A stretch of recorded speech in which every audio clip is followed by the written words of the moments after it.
Good morning, Ian Crouch with your 8:30 Hunter News update.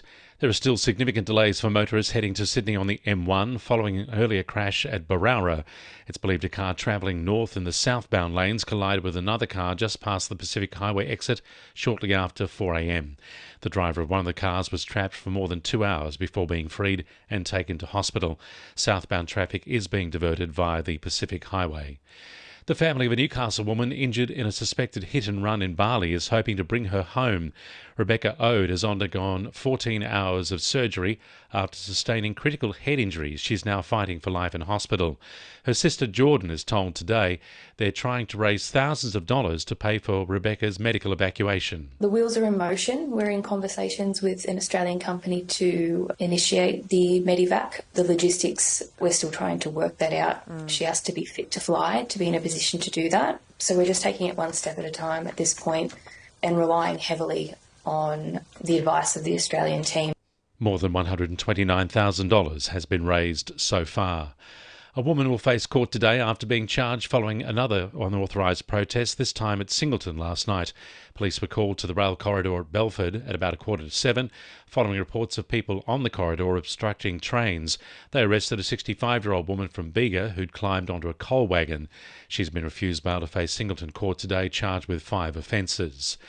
The Greens have condemned the Environment Protection Authority's recently released new power station licences for the 4 remaining coal-fired power stations in New South Wales, including the Hunter.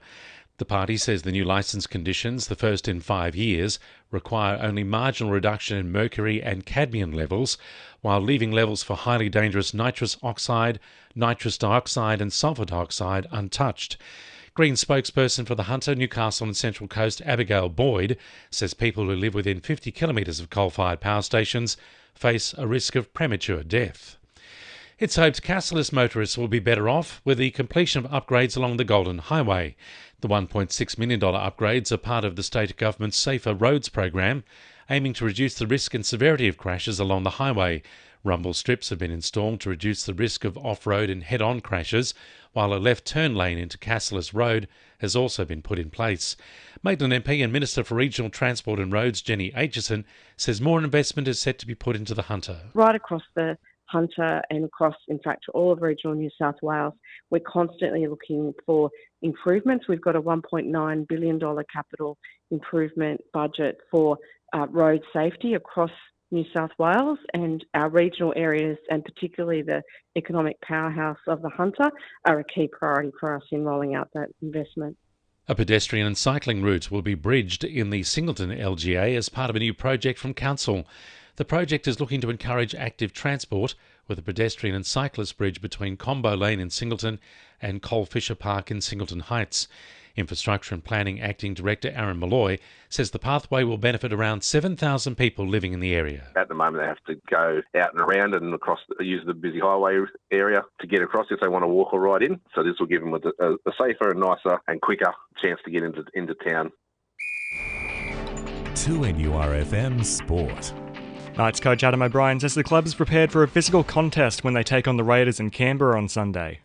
The match could be a turning point for both sides' seasons, with both clubs just 2 points outside the top 8.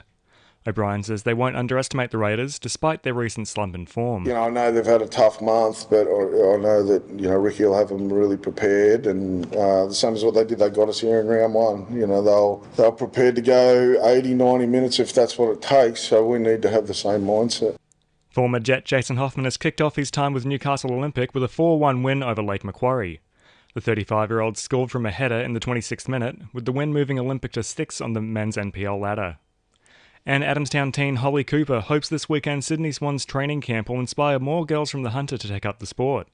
The 19-year-old is set to play for the Swans this upcoming AFLW season after earning a 1-year contract. That's sport. I'm Jack Seymour. And the winning numbers in Powerball are 6, 8, 9, 12, 13, 21 and 30, and the Powerball is 4.